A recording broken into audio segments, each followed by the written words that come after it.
So to do that, I'm going to use a program called Seqtrace. It's a free program. You do a Google search for it, and it'll bring you to this Google Code Archive page, and somewhere there's a download link. Maybe it's like right here.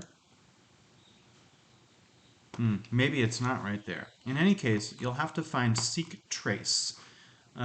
It's free. It gets the job done. It's not the most beautiful interface.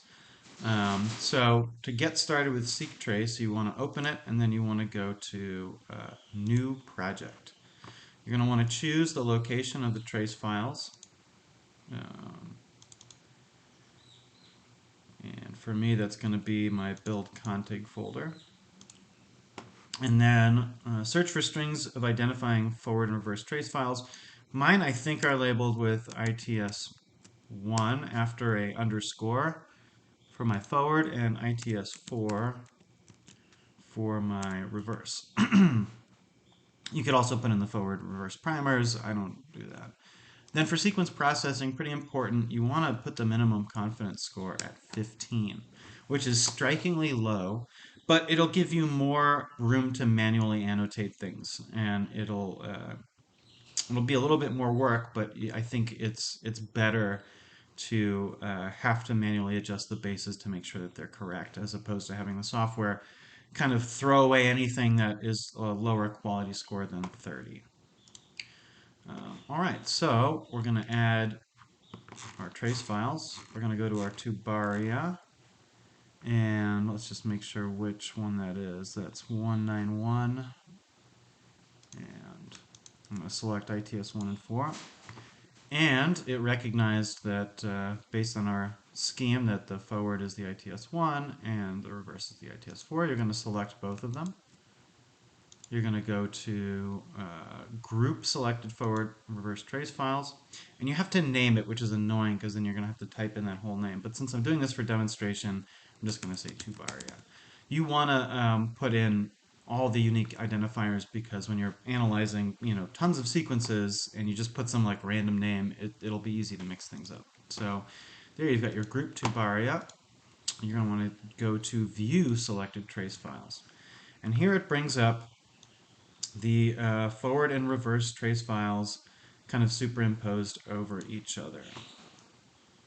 And it gives you a list of the nucleotides down here. It starts off all the way at the end here where since I set the threshold really low, it seems like it's accepting some of this junk. So I don't like any of this stuff here. Okay, it starts accepting it. Down here is the consensus. So it starts accepting it at this T, which is actually fine. It'll start out with two N's. I'm just going to go ahead and delete those. And then here we have our beginning of the actual sequence that it's generating. So I'm just going to go take a quick pass and kind of look at the consensus at the bottom and see where I see things like an N.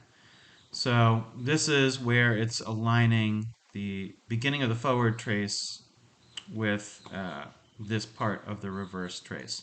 And so it got confused and it's like, oh, there's something in there, but there really isn't. And this is, part of the manual annotation. You gotta go in there and delete it because you can see here there is no peak on our good sequence.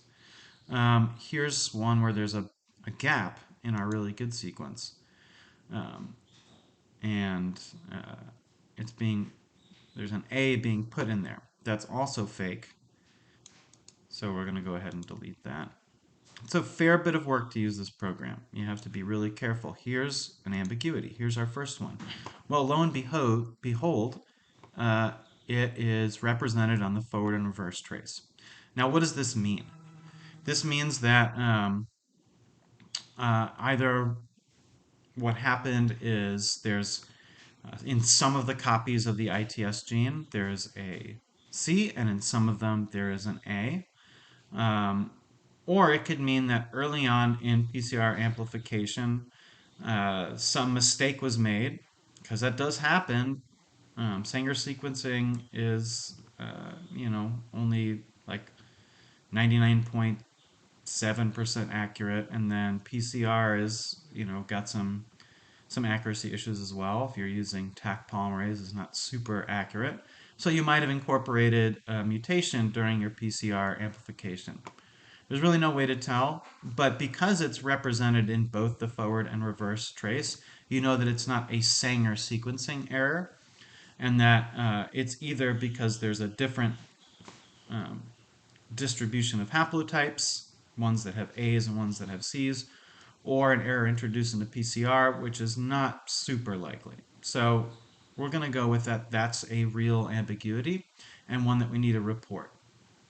We're going to continue scrolling through our trace and then follow along here. Every time you click down here, it'll actually snap this back into view with your consensus. And so it might be easier to kind of look up here for those ambiguities. Here's another one. This one is represented in forward and reverse. This one is also represented in forward and reverse. So is this one. So it looks like all the ambiguities that we entered, looking at just the forward trace, are well represented. So I will go ahead and enter those manually into this field down here, which will take me some time because I have to find them. And then when that's done, I'll show you how to actually complete the contiguous sequence.